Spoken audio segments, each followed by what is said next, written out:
passport and they would go to Vietnam. But growing up, they didn't speak anything other than English, you know. So it's influence, and you know, growing with YouTube, I think just the connectivity of the rest of the world contribute to, in the last 10 years, I say, contribute to this sort of mentality shift in the Vietnamese people. And you know, being a young country, a young nation, it's easier to adapt and easier to understand, you know, that Western or international mentality. So I Just think to get it straight, but your children, they have triple citizenship, or you said no, you they get just have two. They just have French and American.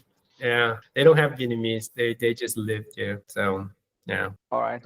Going back to what you Mm. said a moment ago about adaptability, Mhm. I remember in 2008, you know, when I had just gotten back and I was studying the demographics of Vietnam. At that time, I Mm. think 50% or roughly 50% of the population was 25 and under. And so, you know, and it's obviously changed some, but, you know, when I hear that, the first thing that came to mind was, you know, these people are young. Mhm. They're much more open-minded. They're much more flexible. They're much more agile, and you know they don't carry the baggage of the older generation with the war and so forth. And so everything is new and everything is interesting and you know when cell phones started to get, you know, mobile phones started to get more popular, I remember, you know, just thinking how impressed I was with the young generation, their Mm. ability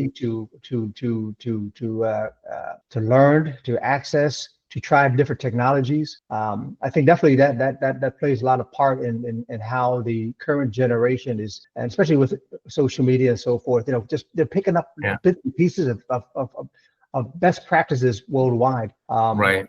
You know, I remember even Absolutely. this. This is also something that I always, and I've told Alex about this a lot of times. You walk around the hams, you know, the little alleyways of Saigon, and there are thousands of these hams, right? You go around on a Mm. Saturday morning, and what you're going to find often than not is some house or some apartment, or not a house, excuse me, not a house.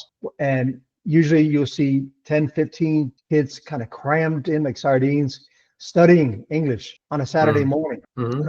My son here, you know, he lived in Vietnam for the first 2 years, but he's just 6 now. He's grown up here in Denmark, and his school is actually, you know, they're complaining. The parents are complaining they want more playtime. So you have a Yeah. completely different focus on education and excelling. You know, Yeah. I remember when I was in Vietnam at that time, there's a growing community of young people that spoke, you know, pretty good English, and I remember that from 2008 and 2018, just within a 10-year period, just the amount of young people who had an excellent command of the language impressed the shit out of Mm. me. Some of them, I would meet them out in the mall, and they would, you know, they would come up and talk to my wife and myself, and Mm.